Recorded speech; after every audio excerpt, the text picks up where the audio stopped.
जी बिस्मिल्लाहिर्रहमानिर्रहीम जी अस्सलाम वालेकुम जी। मैं उम्मीद करना सारे भैनों भरा ठीक ठाक हो सो वाल सो। मैं अज एक नवी वीडियो तुसां नाल शेयर करसा। अज एक नवी जॉब स्टार्ट कर लगाया तो मैं चलो भैनों भरा नाल भी शेयर करी ओड़ो। गार्डन है, ये गार्डन बनाना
जी। अस्सलाम वालेकुम जी। उम्मीद करना सारे भैनों भरा ठीक ठाक हो सो जी। ये सारा गार्डन जो है ना ये लेवल करना, ये सारे बूटे बाहर कटने, जड़ू बाहर कटी, इन सारे की जगह प्लान करनी सारे की।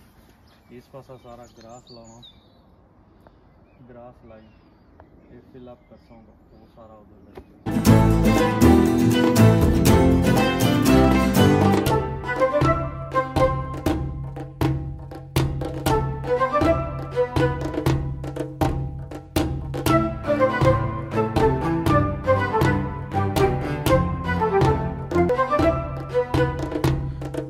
माशाल्लाह जी।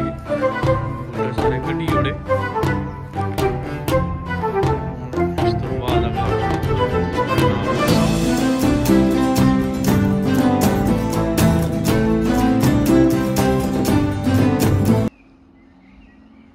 हाँ जी, खान साहब बहुत ज़बरदस्त काम किया है।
माशाल्लाह जी जाप माड़ी रेडी होएगी जी। जाप चेक करो जी। जाप चंगी लगी तो वीडियो लाइक तो शेयर तो सब्सक्राइब करी उड़िया है। ग्रास भी लगी गया, सलाबा भी लगी गई। तो इंशाअल्लाह नेक्स्ट वीडियो च मिलसा। अल्लाह सुनने वाला दुआओं में याद रखे है। अस्सलाम वालेकुम।